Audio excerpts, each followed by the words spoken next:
Hi, it's Mary, continuing the conversation about Healthy Equations 5 Factors. Today I'm talking about daily work, but specifically setting priorities.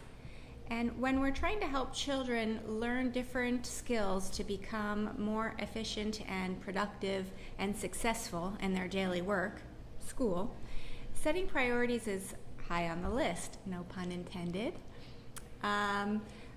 And so what we need to make sure they understand is in order to set priorities, they have to start looking at events and tasks and so forth in terms of how important they are and how time sensitive they are.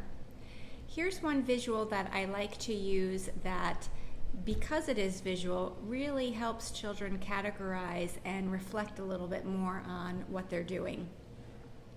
So it's called the time management or priorities matrix, and as you can see, it is broken into 4 quadrants.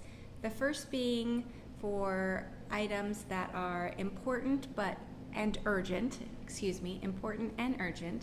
The second quadrant for things that are important but not urgent. The third quadrant for things that are not important but they're urgent. And the fourth quadrant, things that are not important and they are also not urgent. What could this look like in a student's world? Well, one example of a task that a child might have for important and urgent, that first quadrant, is a test.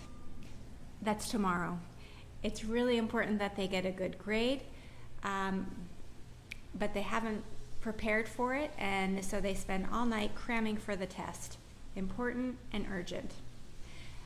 But that same test in category 2 or quadrant 2, important but not urgent, is taking the time to plan out and say, okay, I've got a math test coming up next week, so I'm going to schedule about 15 minutes a night to go through my study guide and study chunk by chunk.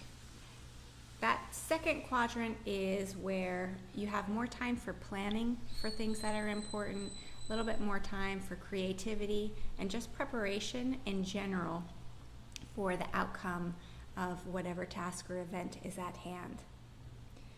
In the third quadrant, we've got things that are not important but urgent. A classic example for this quadrant are emails or text messages. Most of our children these days, particularly from middle school up, are carrying a cell phone with them. And the minute they hear that ping or they feel the phone vibrate, they look at it.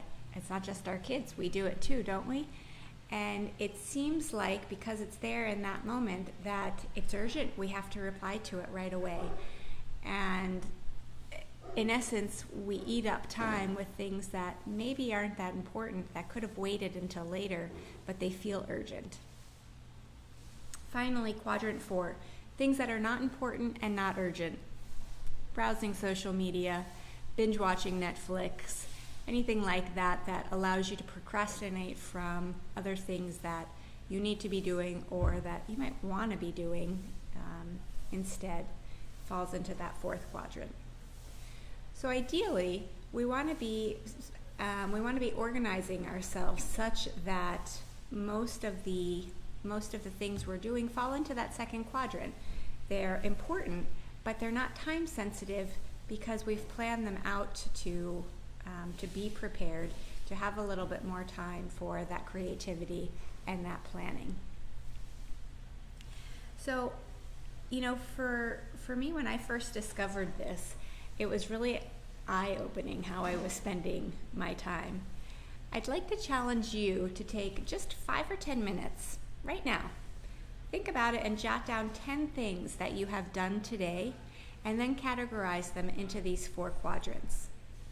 What do you find? Are you satisfied with how you have spent your time?